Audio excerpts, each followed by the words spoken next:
Asini roha madihamu dohot dame nasian di batamata dohot cian anaknya Tuhan Yesus Kristus Tuhan tai. Amin. Selamat pagi dan selamat menjalani minggu yang baru, hari yang baru yang dianugerahkan Tuhan kepada kita. Firman Tuhan yang menyapa kita pada hari Senin tanggal 9 Januari 2023 tertulis dari Yohanes pasal 1 ayat 9. Demikian bunyi firman Tuhan. Alai nunga madok ro ujui tu portibion panodang nasib tongi namanodangi nasa jolma, terang yang sesungguhnya yang menerangi setiap orang sedang datang ke dalam dunia. Demikian bunyi firman Tuhan. Saudara-saudari, Bapak Ibu jemaat yang terkasih, ketika dosa itu masuk ke dalam dunia, maka suasana, situasi, dan kondisi dunia ini menjadi berubah.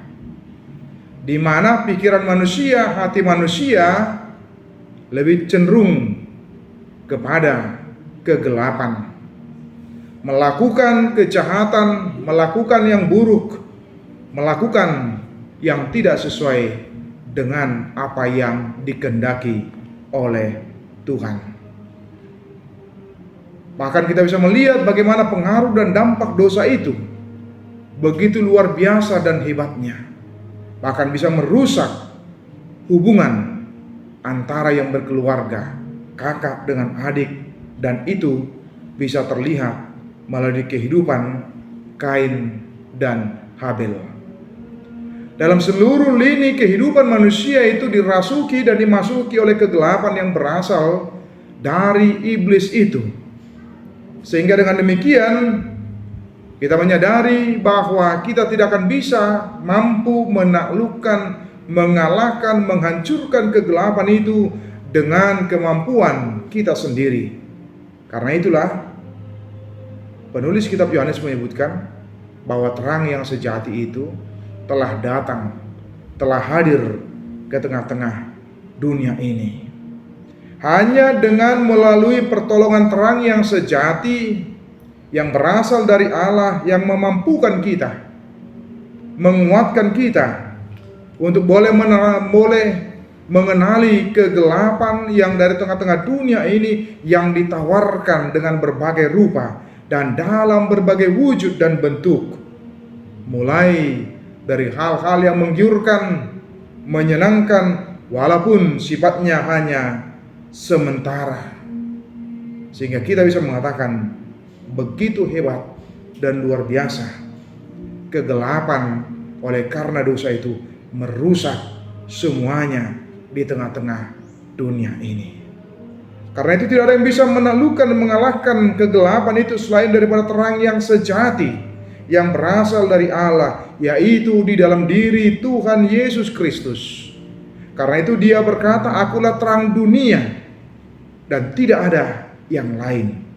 Itu menunjukkan bahwa terang dunia satu-satunya yang mampu menaklukkan, mengalahkan kegelapan itu adalah Kristus, sang pemilik terang yang sesungguhnya, terang yang sejati, yang tidak terpengaruh oleh kegelapan yang berasal dari dunia ini. Kita bisa melihat bagaimana daya tarik yang dicoba ditawarkan oleh iblis mempengaruhi, mengarahkan Tuhan Yesus agar mau dan hidup dalam kegelapan. Tapi Yesus dengan secara tegas dan jelas menolak tawaran-tawaran yang sepertinya menggiurkan, tapi sesungguhnya sedang mengarahkan kepada kegelapan. Karena itu Yesus mengatakan bahwa orang yang hidup di dalam Dia tidak akan mungkin hidup di dalam kegelapan. Seorang orang yang percaya itu tidak mungkin dia hidup di dalam dua alam, di dalam terang tapi juga di dalam kegelapan secara bersamaan. Ketika dia mengikuti yang satu, sesungguhnya dia mengkhianati yang satu lagi. Ketika dalam hidupnya dia menyatakan hidup dalam terang, tapi perilakunya, tindakannya, kehidupannya penuh dengan kegelapan, maka sesungguhnya dia sedang mengkhianati terang tersebut.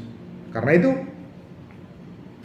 bagaimana kita juga menyadari dengan mandat tugas tanggung jawab yang dipercayakan oleh Yesus kepada kita.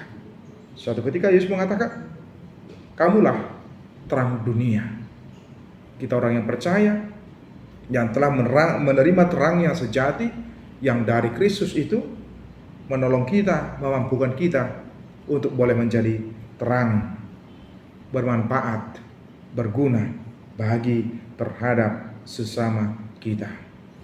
Kita hanya bisa menjadi terang oleh karena dituntun, dipimpin, dan dikuatkan oleh terang yang sejati yang dari Allah.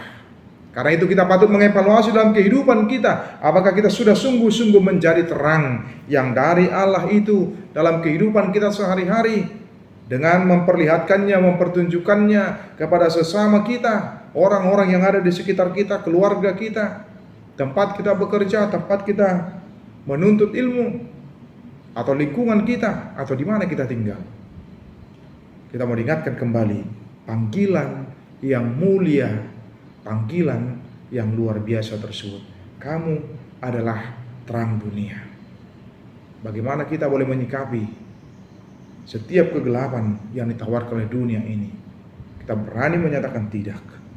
Dan kita tidak hanya sekedar mengutuki kegelapan tersebut, tidak hanya sekedar mengeluh dengan melihat kegelapan, dengan melihat suasana, situasi, lingkungan kita, tempat kita kerja yang bobrok dan buruk. Apalagi kalau sampai kita justru merusak, membuat suasana menjadi lebih buruk, lebih gelap, dan lebih jelek lagi.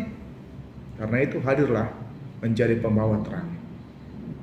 Karena itu ingatlah, lebih baik menyalakan satu buah lilin daripada hanya mengutuki kegelapan. Karena mengutuki kegelapan, mengeluh akan kegelapan, tidak akan bermanfaat apa-apa.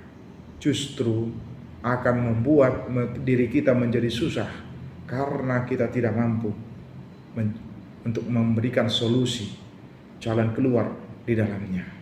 Jangan hanya mengutukinya, tapi hadirlah, jadilah pembawa terang di dalam kehidupanmu. Tuhan Yesus memberkati kita sekalian. Amin. Kasih karunia dari Tuhan Yesus Kristus, serta kasih setia Allah Bapa, dan persekutuan Roh Kudus memberkati dan menyertai kamu sekalian hari ini, esok, dan sampai selama-lamanya. Amin.